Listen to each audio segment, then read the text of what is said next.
Hi everyone, it's Pete here from the Pain Toolkit, and this afternoon I've got with me Mike Linnet. Sorry, Mike, it's been a long week, a long day. We've got Mike Linnet who's come along today to do an online interview with me. Mike, hello to you, and can you introduce yourself and tell the viewers what you do? Hello, yes, Mike Linnet. I'm a pain management physio, so a pain management physiotherapist. What we do in the pain clinic is we're working on people's quality of life. That's the main aim, and that's different for everybody. So the first thing we need to do is find out what that means. So what is really useful? Someone comes along and said, "Look, this is what I'm missing out on." You know, say it was yourself. Say you think, "Okay, what I'd really love to do is get to an Arsenal game." That gives us something to work on. I would say, "Okay, where do you live?" "Well, I'm about 100 yards from the bus stop. I can only walk 50 yards. Great. First thing, get walking 100 yards. What about that bus journey? Well, that bus driver's a bit fast. You know, I've got to get sitting down within about 10 seconds. Otherwise, I'm on my back. So, okay, we've got to be able to walk with a different particular speed. Right, well, I've got to get to Manningtree Station. There's an underpass there. I've got to get down those steps and up those steps. Okay, we're going to work on that. Well, what about, make it easy, go and watch them at the Olympic Stadium. Go and see them play West Ham, because that's Stratford Station. Well, I could do that, but it's still a fair walk. So what you've then got is something to work with, you know, and it's not somebody saying, "This is what I want you to do." You're saying, "This is what I want to do." That's going to make a real difference to me. I might want to take my son with me, you know, I've got a season ticket.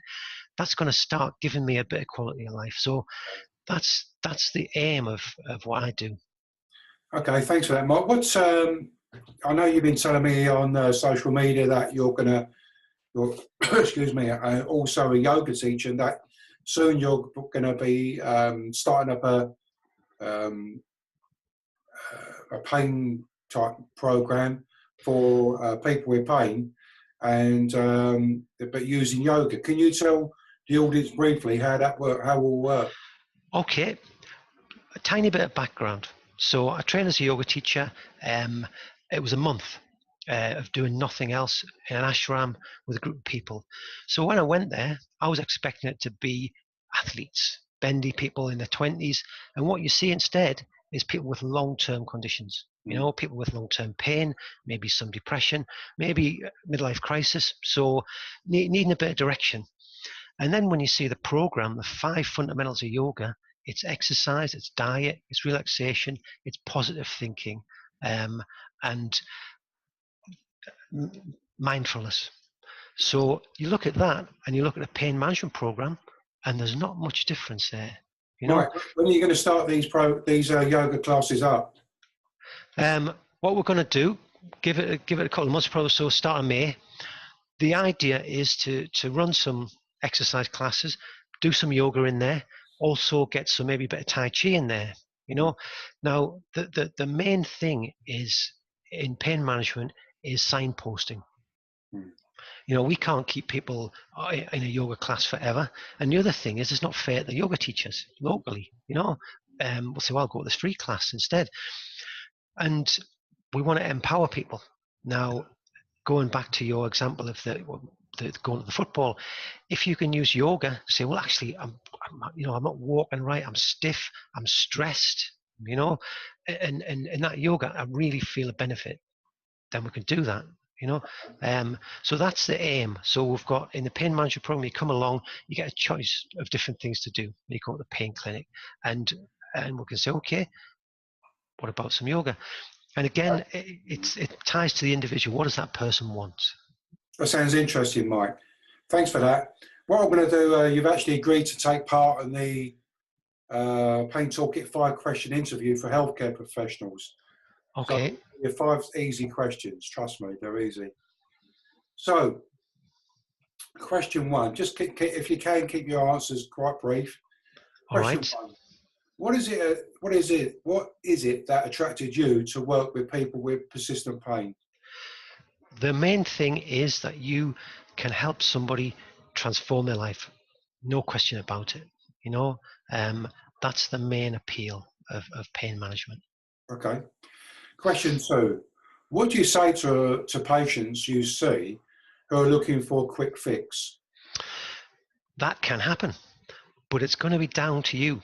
Now, I'll give you a quick example. I've worked a lot with people, office workers. And if an office worker comes to me and says, I've got a left-sided or right-sided mid-back pain, 90% of the time it's because their monitor is at an angle, you know. Or I've worked with guys who, landscape gardener, you know, and I'll give you an example. Somebody say, landscape gardener, had to stop work, not working now, can't lay patios, can't dig up tree stumps, had to lay everybody off, lost my house, you know, I'm living in my lockup, so I've hit rock bottom. So think around that. What can you use? What skills have you got that you can No, use? but Mike, they want a quick fix. They don't Right. want to do that sort of stuff. What are you going to do to fix me? I see the question. Well, the answer is I'm not going to do anything. You're going to do the work. So a landscape gardener, he goes into AstroTurf. And this is an example. He comes back to me a month's time and says, look, I'm back on my feet again. I'm working in AstroTurf. My order books are starting to fill up. I'm not damaging my back anymore. I'm in control of my condition. Okay, I can't do the heavy lifting. I can't do the digging, but I'm back in business. Now, the difficult thing is if someone comes along and says, look, these are all the things I'm going to do. This is my life. I can't change anything. Fix me. Yeah, but Mike, I Can't want a help them. quick fix. What are you going to do to fix me? Because listen, Mike, this is what people say. They It go along to is. a healthcare professional. They're not interested about, give me a pill. Take this. What would you say to a patient who says, look, Mike, I want a quick fix. What are you going to do to help me? Well, what we have to do is find out what that means. So if you say, well, these are my problems, this is what I am doing at the minute, we're going to have to say, well, you've got a choice. You can have some quality of life or you can carry on as you are. So it's your choice. All right. Question 3. What are the 3 best questions patients can ask you when they come to see you for an appointment? The best thing, we talked about No, the Arsenal the 3 example again. questions. 3 What are the questions. 3 best questions they can ask you? All right. The first thing is, we talked about quality of life. So ask yourself these 3 questions. What does that mean to you? So before you come to the appointment, what does better quality of life mean to you? Secondly, what changes are you prepared to make in order to get that? And thirdly, almost most importantly, how high a priority are you going to give that? So you see this all the time. Well, I've got to do this for this person and this for this person. I have to do that. I'm down there at the bottom, you know, right? Well, how's that working for you? So So in order to help other people, you it's have to. about, how serious they're going to get. Well, it's not so much seriousness. Often the nature of someone with persistent pain is they're putting themselves last, you know. And if you want to help other people, if that's your nature, then you have to be in a position to be physically capable of doing that. And so that means maybe being a bit more selfish, Okay. maybe getting people on board, and maybe saying no a little bit of the time. Okay. Question 4. Do you think social media, for example, Twitter, Facebook, and even apps, can be useful to promote pain management? There's no question about that. There's 2 factors though. What tends to happen is people will come to me with what they're using. So I saw someone a day or 2 ago and said, look at this. This tells me about my fatigue. I've got all these factors in here. Here's an indication of my fatigue. For her, perfect. Another person would say, well, I don't need that. I know how fatigued I am. So it depends on the individual. The other thing is, if you look at something like pain management, we've spoken about this before, people can be very isolated, you know, and they come to the program, they come to the pain clinic, and they work in a group, and they say, this is the only time I'm going to be seeing people all week. So if you can give them a little bit of that back with social media, which I know you're working on, maybe in a group. So, okay, I got on well with these people. I worked with them for 5 or 6 weeks. I don't necessarily want to be my best friend. I don't want them to come to my house, but I'd love to be in a mutually supportive environment with people that I've made some kind of connection with. That's when your social media is going to work. Okay. And people are different, you know. I know. Last question. How do you see the future of pain management for both yourself Okay. and also the patient? I think the future lies in personalized medicine. So personalized medicine is not doing exactly the same thing for everybody. And if you Google that, if you go into Scholar Google, it's now a very big subject. An example of that might be, okay, you send someone to an exercise class. Well, the research might say exercise is good. But what about if that person's got some other things going on which are barriers to getting into that class? So actually, I want to do the exercise class, but I'm a bit afraid of working in groups. I'm a bit down at the moment. I've got other things going on. Let's address those first. And you have to be cleverer at how you do that in order to give that person the best service. So how am I going to be involved? Got a little project looking at machine learning. So I think I've spoken to you about it. You understand it. How do we start to introduce these ideas, which are now being used in other branches of medicine, bring them into pain management? Okay, fantastic. Mike, it's been good talking to you, and thanks very much for taking the time out to take part. You're the very first healthcare professional who's been brave enough to do the 5-question interview with me, and I appreciate that.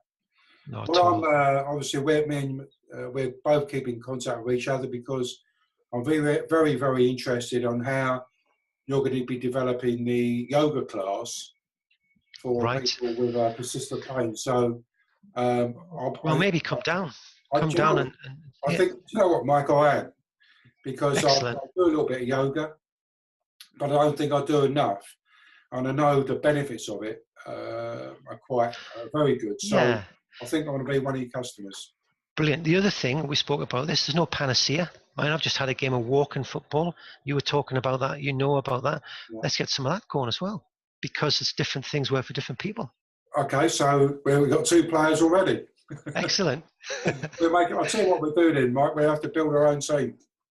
Well, you can wear your Arsenal shirt. The way we got beat last night by them Swedish guys. But anyway. Hey, listen, Mike, it's been really good talking to you. Not at all.